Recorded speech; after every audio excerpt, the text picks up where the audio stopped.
The kingdom of Leria stretched along the edge of the world, where the ocean met the horizon in a silver line of endless breadth. Its people lived by the tides, worshipping the sea's mercy and fearing its wrath in equal measure. Every morning, the docks came alive with the creak of boats, the chatter of merchants, and the salt wind weaving through the linen sails. Fishmongers sang of their morning catch, children chased gulls along the shore, and priests burned seaweed incense to appease the unseen gods below. The ocean was life, but it was also hunger, mystery, and judgment.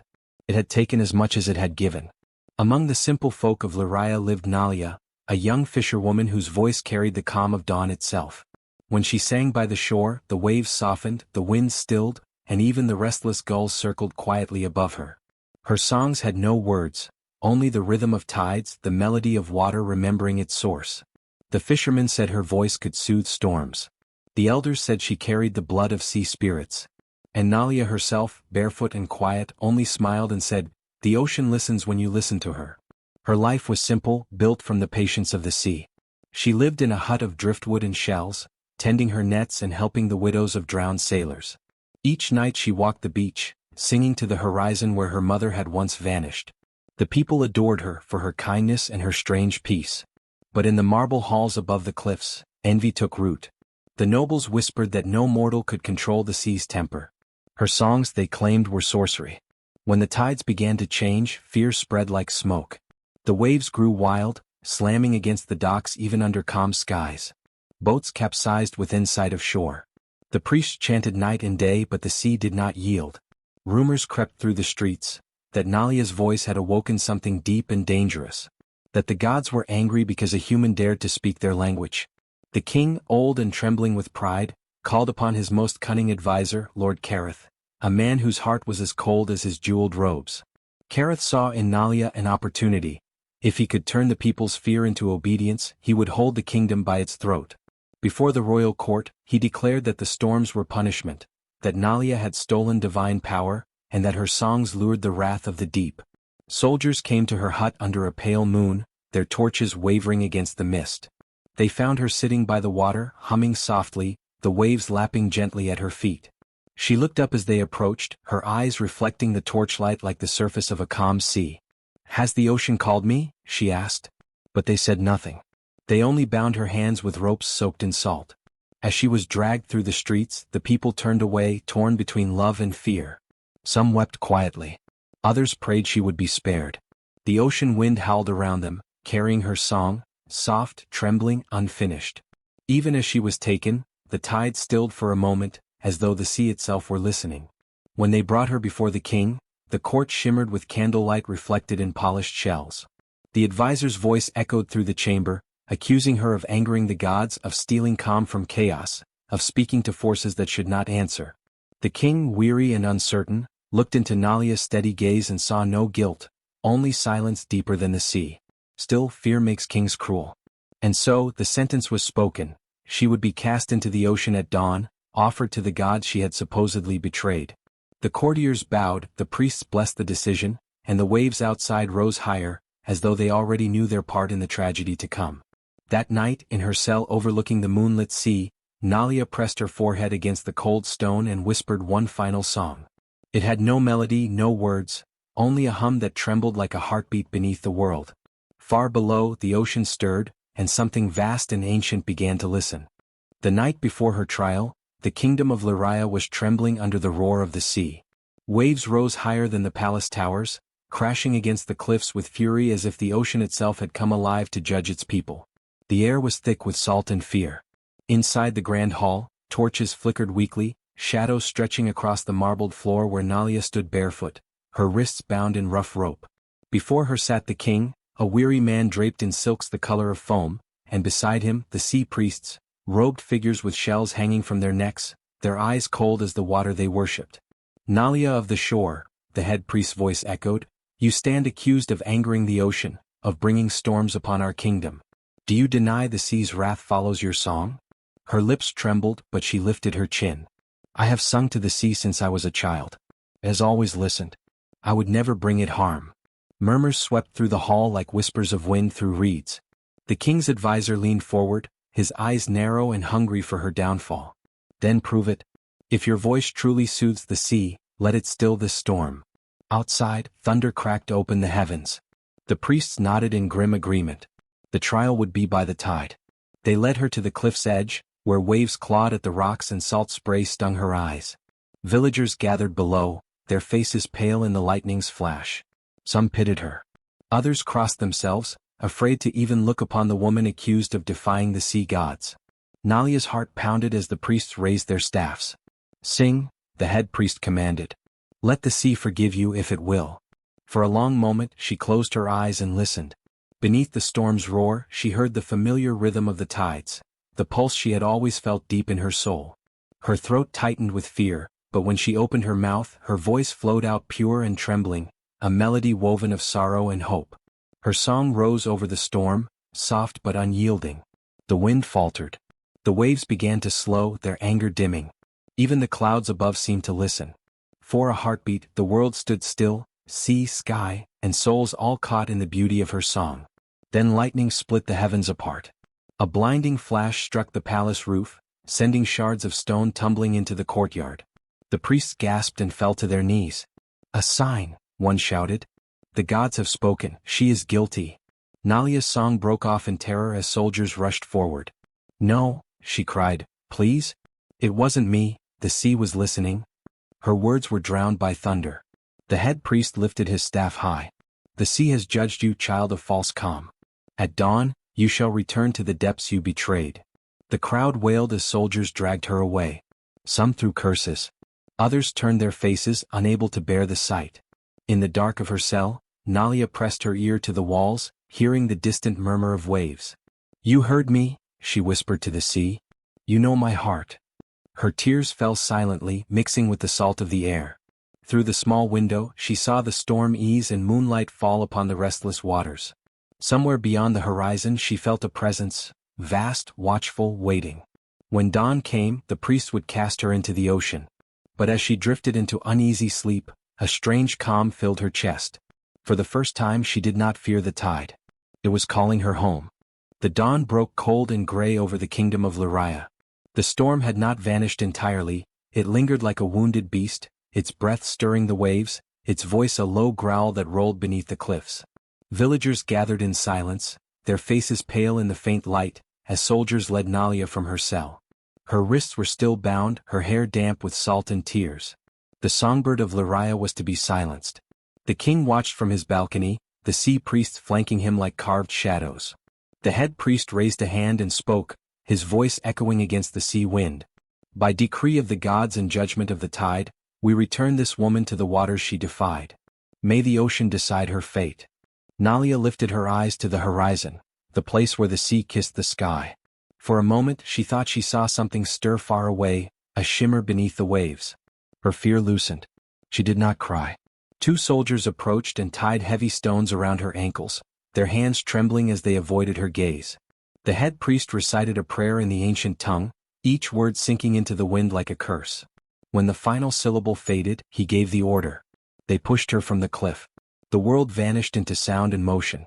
The wind tore her breath away, the sky twisted above her and then, cold, the sea swallowed her whole. The impact struck like a wall of ice, numbing every nerve. The ropes bit into her skin as she sank, bubbles rising around her like scattered pearls. She opened her eyes. The world beneath was blue and endless, a silent cathedral of drifting light and shadow. Her lungs burned. Panic clawed at her chest, urging her to fight, to reach for the surface that shimmered faintly above. But the weight of the stones pulled her deeper. The light dimmed. Her heartbeat slowed. And then, as the cold seeped into her bones, a strange peace took hold. She stopped struggling.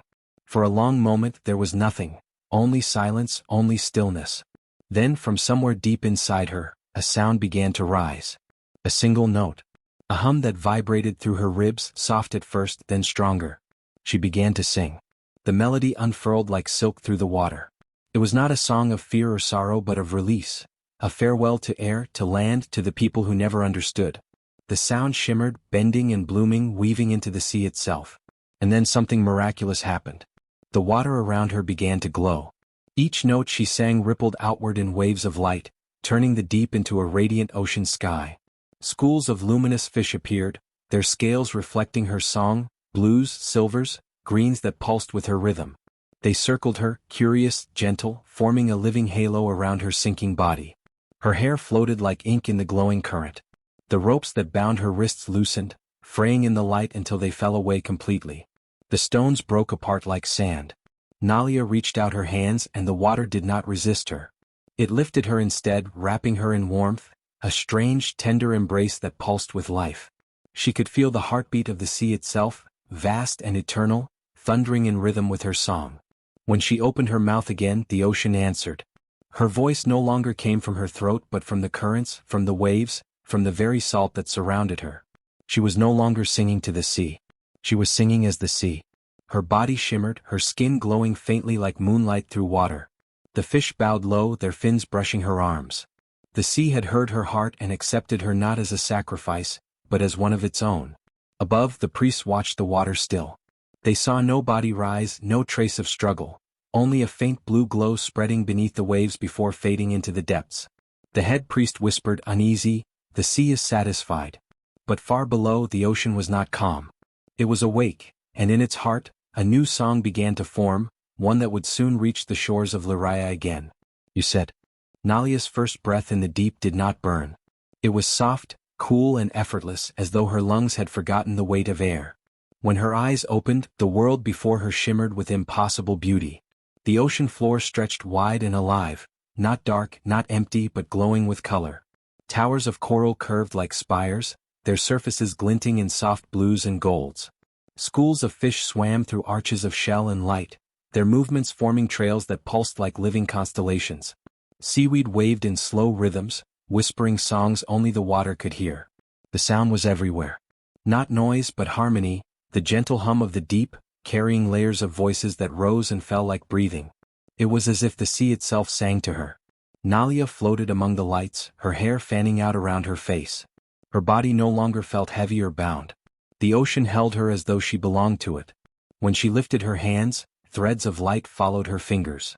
Then the water around her rippled. From the shadow of a great coral archway emerged a figure, tall, fluid, radiant. His form shifted with every heartbeat. His skin shimmered like liquid silver, and his eyes glowed with the color of the abyss. He moved closer without disturbing a single current. "Do not be afraid," he said, his voice echoing like the sea itself, endless, layered, calm. Nalia stared, her lips parting. "Who are you?" He smiled, the water brightening with his expression. "I am Maru, the spirit of the deep, the sea's memory, the keeper of what was lost." His gaze drifted around them to the glowing coral towers and drifting lights. "Every soul cast unjustly into these waters finds its echo here. Every cry swallowed by the tide becomes part of our song." Nalia looked around again and for the first time she saw faces within the glow, faint, gentle outlines of men and women, of children who smiled as they passed. Their light touched her skin like blessings. "Their spirits?" she whispered. Maru nodded. "They were once like you, betrayed, forgotten, left to drown. The sea remembers what men choose to forget." Her heart tightened. Images of the cliffs, the priests, and the cold stares of those who had watched her fall flickered in her mind. "Then why bring me here? Why not let me rest with them?" The spirit of the deep tilted his head slightly. "Because the sea did not take you. It chose you." He reached out his hand and from his palm rose a swirl of glowing water that formed into shapes. A kingdom, the cliffs, the faces of those who condemned her. Then, like ink spilling through glass, the image twisted, the waves surged, swallowing the coast, erasing everything. "You could destroy them," Maru said softly. "You could rise with the tides and bring balance to what was broken. The sea would obey your command." Nalia stared at the vision, the power, the fury, the justice she could summon. She could almost feel it, like a pulse in her veins, ancient and wild. But beneath that, another sound stirred, faint, fragile, the memory of her own song. The one she had sung not in anger but in peace. Her voice trembled. "And if I choose not to destroy them?" Maru's expression softened. "Then the current will carry you where you are meant to be. Beyond vengeance. Beyond pain. Toward your true purpose." He moved closer, his eyes deep as the horizon. "Every storm must choose its ending, Nalia. To devour, or to cleanse." The lights around them dimmed as the words sank into her. Nalia closed her eyes. She felt the weight of all that had been done to her, the betrayal, the fear, the helplessness, but she also felt the sea's pulse through her blood, vast and patient. When she opened her eyes, her answer was clear. "I will follow the current," she whispered. Maru smiled, and the entire ocean seemed to exhale. The coral glowed brighter, the song of the deep swelled with warmth. "Then rise, snowborn of the sea," he said, his voice both tender and eternal. "Your story has only just begun." He touched her forehead gently, and a mark of light bloomed there, the shape of a wave. The current stirred, wrapping around her like a path made of silver ribbons. As it began to carry her away, she looked back once, meeting Maru's gaze. The spirit of the deep bowed his head. "May your heart guide the tide." Then the current pulled her onward, faster and faster, through a tunnel of light and song, carrying her toward a new shore, a new fate, and a world that had already forgotten her name. Nalia followed the current through endless valleys of blue and shadow, deeper than sunlight could ever reach. The sea was no longer cold, it pulsed with warmth, with memory, with life that shimmered in every motion. Coral forests rose like cathedrals around her, their branches glowing with silent light. Ancient wrecks rested among them, broken ships, rusted anchors, and the bones of long-lost travelers, all cradled by the patient arms of the ocean. She swam through trenches where the water grew thick and heavy, where creatures of silver and fire drifted slowly past her like dreams. At first, her movements were clumsy, her hands flailing, her breaths uneven, but soon she began to feel the rhythm beneath the surface. The water did not resist her, it guided her. When she stretched out her arms, the current obeyed. When she turned, it followed. And when she sang, soft and uncertain at first, the ocean answered. Her voice rippled through the deep like a heartbeat, and the tides shifted in response. She learned that her song could summon or still the waters. When she whispered a hum of calm, the whirlpools stilled into glass. When she released a note of power, the seabed trembled, sending spirals of sand into the dark. Days blurred into nights, and time lost its meaning in the vastness. Whales began to follow her, vast, gentle giants who glowed faintly in her presence. They swam beside her, their low songs merging with hers, forming a melody that reached far across the deep. She touched their fins, and they looked into her eyes as if recognizing an ancient kinship. With every passing current, she felt more connected, to the smallest flicker of fish, to the rise and fall of waves far above. The ocean was not a void. It was a living, breathing thing, and every heartbeat it held seemed to echo within her. She began to speak to it, not with words but with feeling, gratitude, wonder, sorrow. And the ocean replied. It shifted its colors for her, from sapphire to emerald to gold. It opened secret paths between rocks, carried her through mazes of coral, and whispered in the language of waves. In the stillness of the trenches she saw visions.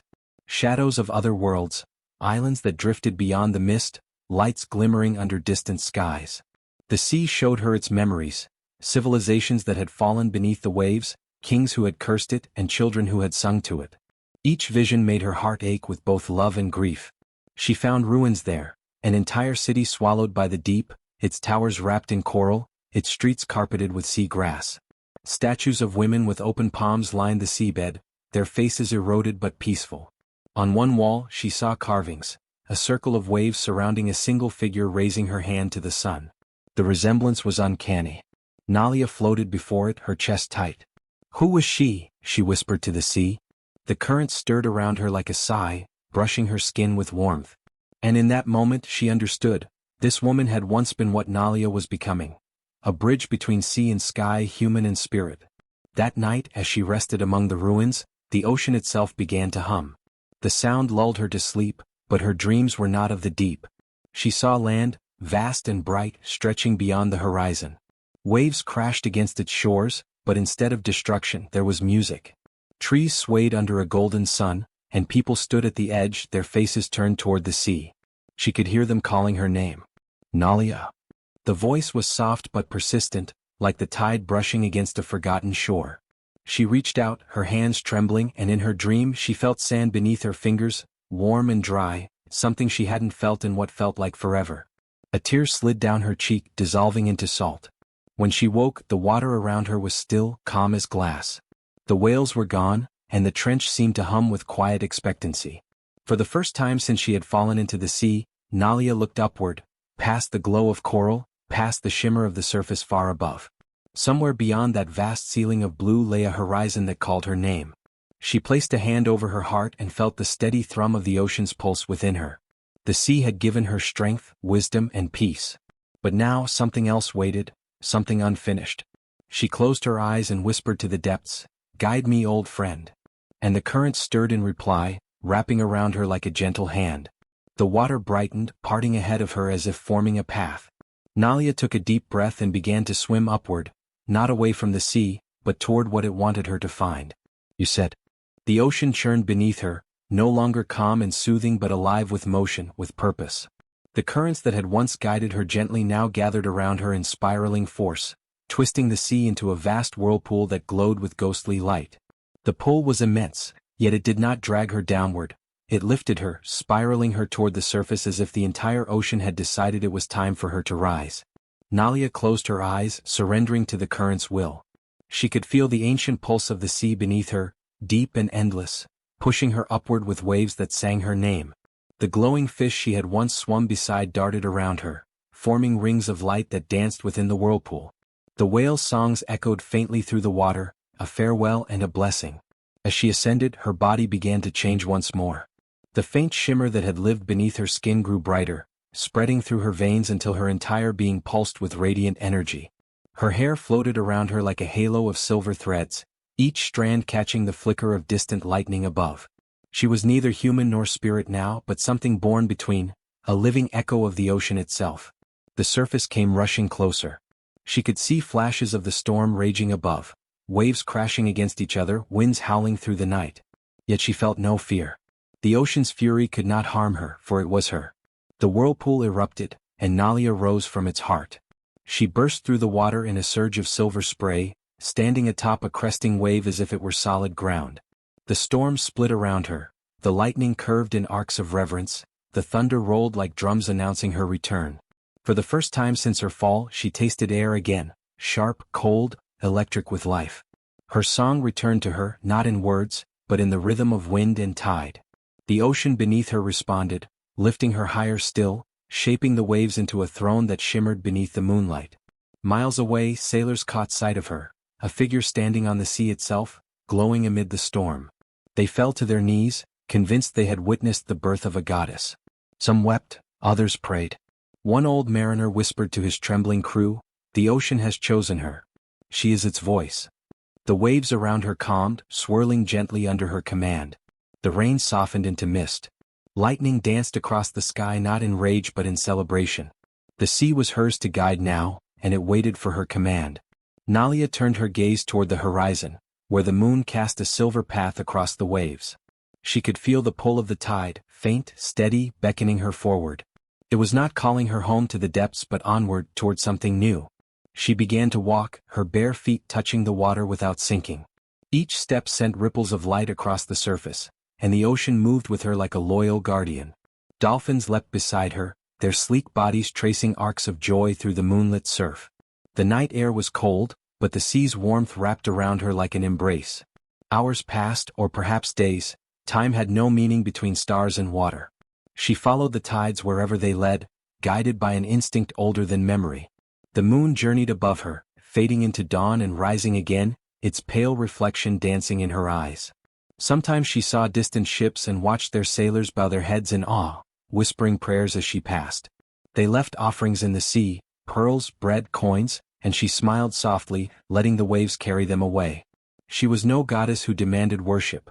She was a soul reborn, the voice of the waters that had once wept for her.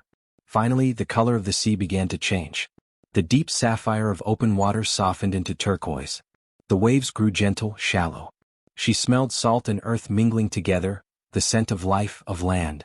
Ahead, through the mist, cliffs rose from the water's edge, and beyond them lay forests so green they shimmered like emeralds. The ocean's voice grew quiet, as though waiting for her to take her next breath alone. Nalia paused at the edge of the surf, the waves curling softly around her ankles. For the first time in what felt like forever, she felt solid ground beneath her feet. She knelt, pressing her palm into the wet sand. The earth trembled slightly as if recognizing her touch. Behind her, the sea whispered one final wave that brushed against her back before retreating, leaving her surrounded by stillness. Nalia stood slowly, her hair dripping moonlight, her eyes bright with the glow of the deep. The ocean had not cast her out, it had carried her here. To this new land. To a new beginning. And as the first rays of dawn touched her face, she whispered her promise to the horizon, I will bring your voice to this world. The tide answered with a soft sigh, and the sea withdrew, leaving her footprints glowing faintly in the sand, proof that the ocean had once walked upon the shore in the shape of a woman. The sun burned fiercely overhead, a golden blaze that turned the endless dunes into a shimmering ocean of sand. Nalia had never known a silence like this, the kind that swallowed even the wind, leaving only the echo of her heartbeat. For days she had walked inland, following the pull of something deep within her, something older than memory. The sea no longer surrounded her, but she could still feel its rhythm inside her, a quiet pulse, steady and patient, like the tide waiting to return. When she finally saw movement on the horizon, she thought at first it was a mirage, shapes shifting in the heat, pale banners of dust trailing behind them. But as she drew closer, she saw people, lean figures wrapped in linen and leather, their faces hidden from the scorching light. They moved with the grace of those who had learned to survive in the harshest of lands. Their eyes widened as they caught sight of her, a lone woman walking from the west where no one came from. Her skin shimmered faintly in the sun, and droplets of seawater still clung to her hair, glinting like jewels. The warriors of the tribe surrounded her with spears raised, their expressions wary but not cruel. One of them, an elder with lines etched deep into his bronze face, stepped forward and demanded, "What spirit walks from the dying horizon? Speak your name." Nalia opened her mouth but hesitated. How could she tell them she was a woman carried here by the sea itself? So instead of answering in words, she raised her hand and let a single droplet of water fall from her fingertips. It hit the ground with a soft hiss, soaking into the sand. A heartbeat later, the earth trembled beneath their feet. From the spot where the droplet had fallen, a trickle of water began to rise, slow at first, then stronger, swirling into a small pool that reflected the sunlight like polished glass. Gasps rippled through the crowd. The people fell to their knees, murmuring prayers in a language older than her own. One child, no older than 5, reached forward and touched the water with trembling fingers, laughing as it cooled his skin. The elder lowered his spear and bowed deeply. "The desert has not seen water in many seasons," he said softly. "Who are you that you can summon it?"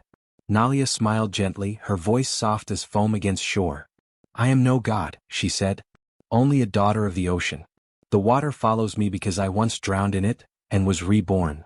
They led her to their village, a gathering of tents woven from reeds and dyed cloth. The air smelled of dust and spice, of heat and survival. The people offered her dates and honey, gifts precious in a land where even sweetness was a miracle. As night fell, they built a fire and gathered around her, eyes gleaming with curiosity. She told them stories of the sea, of waves that sang, of creatures with fins like silver, of storms that raged and then stilled beneath her voice. The children leaned closer, wide-eyed, and even the elders seemed to drink in her words like parched ground absorbing rain. When she finished, a hush fell over the camp and someone whispered, "You are the wave-bringer, the one who calls water from emptiness." The name spread through the tribe like wildfire.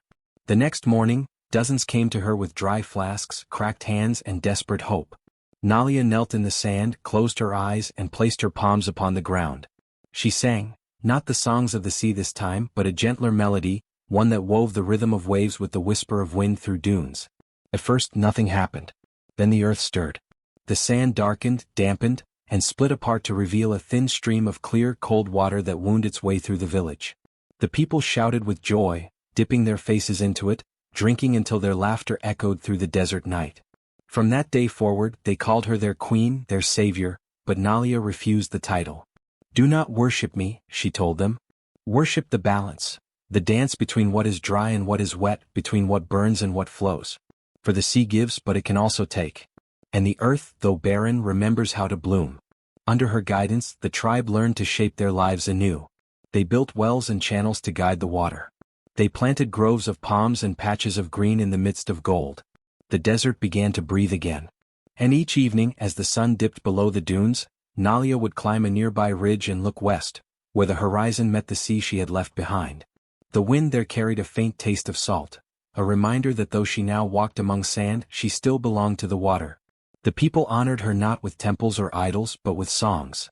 They sang of the woman who came from the edge of the world, who brought the sea's mercy to the desert. In their songs she became more than flesh, she became a bridge between realms, between the fluid and the solid, between despair and renewal. And though she never claimed the title aloud, the name the Wavebringer followed her wherever she went. Mothers whispered it to their children before sleep, and travelers carried tales of her to faraway lands. They said that when she touched the sand, the earth remembered the ocean's rhythm, and the world, for a heartbeat, remembered how to be whole again. The winds howled across the dunes as ships from Lyria approached the new land, their sails swollen with fear and arrogance. The once proud kingdom that had cast Nalia into the ocean now sent its steel and fire to reclaim what it could never understand. The king, grown bitter and hollow, had heard tales of the Wavebringer, a woman who called rivers from sand and made the desert bloom. His pride could not bear that the ocean he ruled by decree had crowned another. He sent his finest fleet with a single order: bring her back or break her. The desert tribe watched the dark sails approach the horizon, their hearts trembling like reeds in wind. Nalia stood at the edge of the shore, her feet sinking into the soft wet sand that greeted her like an old friend. The sea whispered warnings through the foam, not in fear but in longing.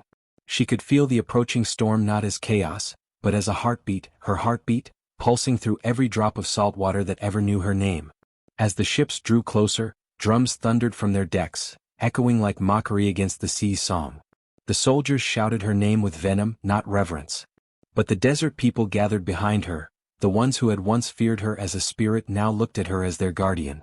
They clutched their spears and prayer stones, their children whispering the name that had become sacred: Wavebringer. Nalia lifted her hands and the sea answered. The horizon darkened, the air thickened, and the scent of rain filled the world. Waves began to rise, not violently at first but rhythmically, pulsing like the breath of something alive. Her hair, streaked with threads of sea light, floated around her face as though she were once more beneath the deep. She whispered to the waves, not commanding them but reminding them, "I am yours and you are mine." The ocean responded in song. Each swell shimmered with the blue of her spirit, each crest bearing whispers of the drowned, fishermen, mothers, sailors, the forgotten and forsaken. The waves rose higher, until the fleet of Lyria seemed like toys before a sleeping giant. Lightning forked the clouds and the rain began to fall, sharp and heavy, blurring the line between sky and sea. From the largest ship, the king's banner fluttered defiantly, golden against the tempest. The admiral shouted orders, his voice drowned by the roar of thunder.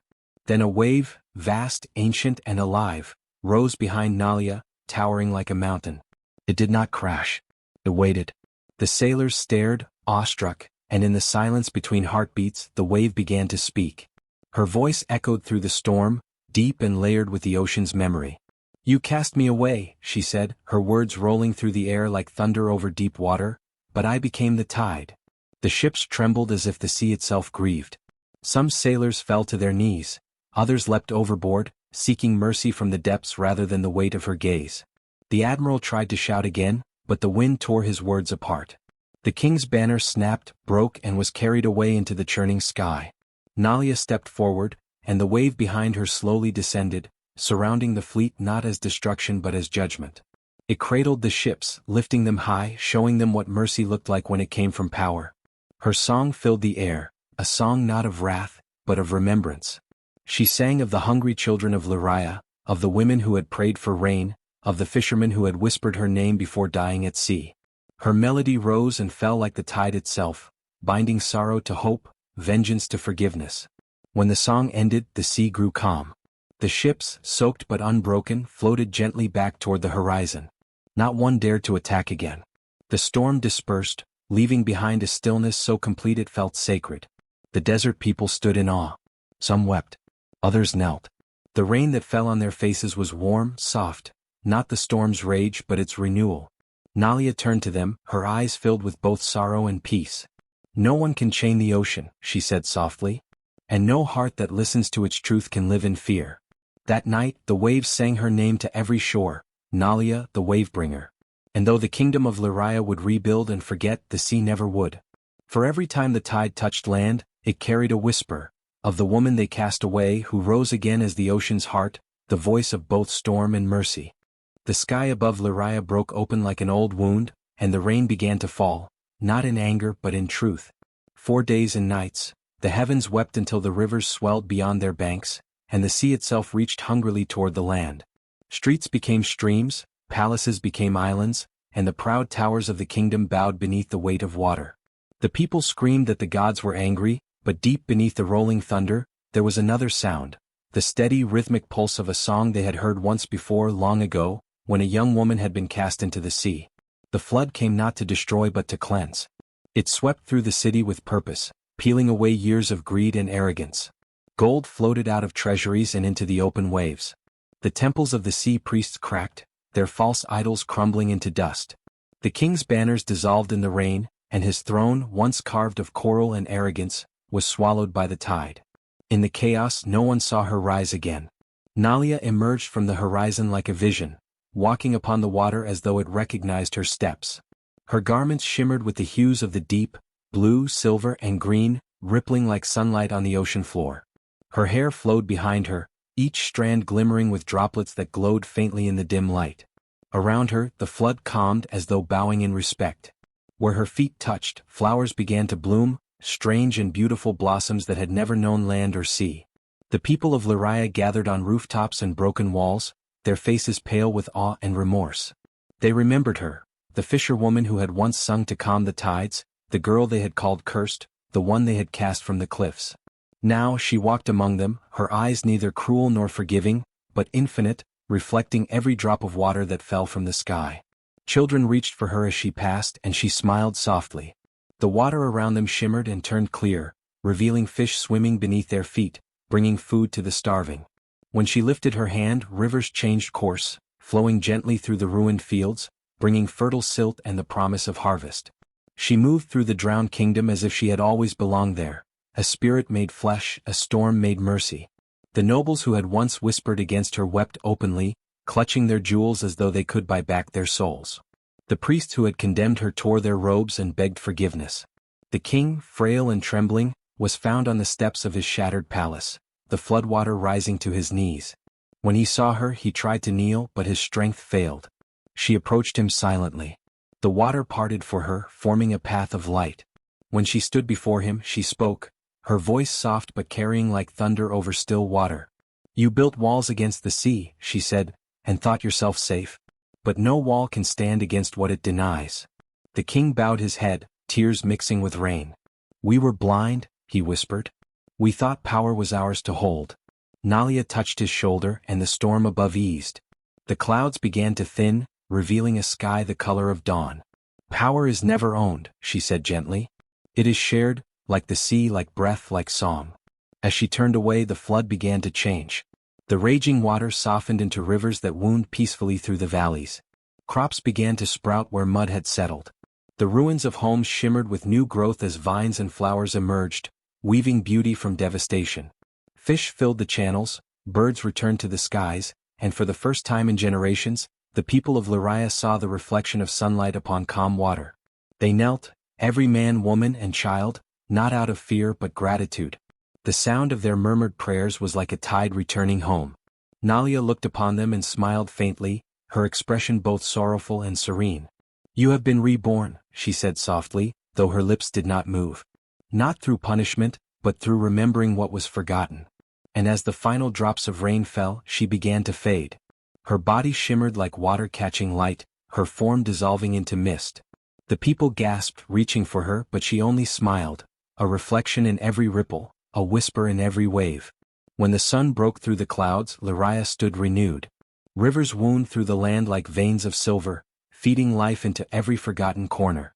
The kingdom no longer feared the sea, for it had learned that the ocean was not cruel, only honest. And though Nalia was gone, her presence remained. Every spring tide that touched the shore carried her blessing. Every drop of rain that kissed the soil whispered her promise. And when the sea glittered under moonlight, the people would kneel and remember the woman who returned not to destroy, but to heal, Nalia, the storm and the salvation, the heart of the flood, and the soul of the reborn land. Generations passed, and the story of the woman who walked upon the waves became a song that refused to fade. In every port of the world, from the golden sands of Leria to the farthest isles beyond sight, her name lived on, Nalia, the wave-bringer. Sailors spoke it softly before setting sail, pouring shells, pearls, or drops of sweet wine into the tide as offerings. They believed that when her name was spoken with respect, the winds shifted in mercy, and the waves bowed in friendship. The ocean, they said, remembered kindness as much as it remembered wrath. Children gathered by the shores at dusk to listen to the old ones tell her story. Their eyes glimmered like moonlit water as the elders spoke of how she had once calmed the seas with her song, how she had been cast into the depths, and how the ocean itself had chosen her as its voice. In their words, she was not a queen nor a goddess but something gentler, the soul of the tide, the mother of all waters. When storms rose, sailors did not curse the sea, they called her name instead. Nalia, guide us, they cried into the wind. And sometimes when the storm's fury reached its peak, a strange calm would ripple through the waves, not silence but a pause as if the ocean itself were listening. Many swore they saw her then, a shimmer of light walking across the waves, her form woven from mist and moonbeams, her voice blending with thunder. Those who survived such storms always spoke of her presence with reverence, saying that the sea's anger had turned to sorrow at her touch. On certain nights when the moon rose full and white, the sea began to glow, not from lanterns or stars but from within. Fishermen would anchor their boats and stare in awe as the waters shimmered blue and silver, every crest of every wave glowing like breath. "She walks tonight," the old mariners would whisper. "The wave-bringer walks." Some said the glow was her laughter rippling across the deep, others said it was her memory, a reminder that even what drowns can be reborn. In Lyria, the kingdom she had once saved, her story became sacred law. No one was ever again cast into the ocean in punishment, for they had learned that the sea accepted only the pure of heart. The sea priests rebuilt their temples, but this time they prayed not for power or gold, they prayed for balance. Above every temple door they carved the same words, "Water takes, but it also gives." It was said those were the last words Nalia spoke before she faded into mist. Every child born during high tide was considered blessed, touched by her spirit. These children often had eyes the color of deep water or could hear the sea's hum even miles from the shore. The people called them tide-born, and they were raised to be healers, navigators, poets, keepers of harmony between land and ocean. When they sang, the waves moved in rhythm, and when they cried, rain followed their sorrow. Travelers carried her legend far beyond the borders of Lyria. In distant deserts, traders who had never seen the sea told tales of the woman who turned storms into calm. Mountain tribes carved her likeness into ice, saying her spirit brought snow to their crops. Across the world she became a symbol of resilience, rebirth, and mercy. Yet, the sailors always said that her truest shrine was not built of stone or gold but of salt and wind. They claimed that in the heart of the ocean, where the deepest trench met the dawnlight, stood a palace of coral and pearl, the sea's heart, where Nalia watched over all who braved the waters. There the currents carried her laughter, the whales sang her name, and the tides still followed her song. Centuries later, when storms struck the coast and the sea turned wild, people did not flee in fear. They stood at their doors and lit lanterns by the shore, whispering into the gale, "We remember you, Nalia." And as the storm passed, the waters would retreat gently, leaving behind shells shaped like tears, or flowers of salt upon the sand, small gifts from the sea to those who kept her memory. On calm nights, when the ocean was still and the stars lay mirrored upon its surface, one could sometimes hear a faint melody rising from the depths, the sound of a woman singing softly, her voice blending with the rhythm of the waves. Mothers would hush their children and smile, saying, "That's her. The one who was cast into the ocean but carried to a new land." And in those moments, every heart by the shore, whether of sailor, wanderer, or child, knew that the sea was not just water but memory, mercy, and love made eternal. For as long as the tides touched the earth, Nalia's song would never end, the song of the wave-bringer who became one with the ocean and through it taught humanity the power of forgiveness, rebirth, and light beneath the deep. Waterwave sparkles.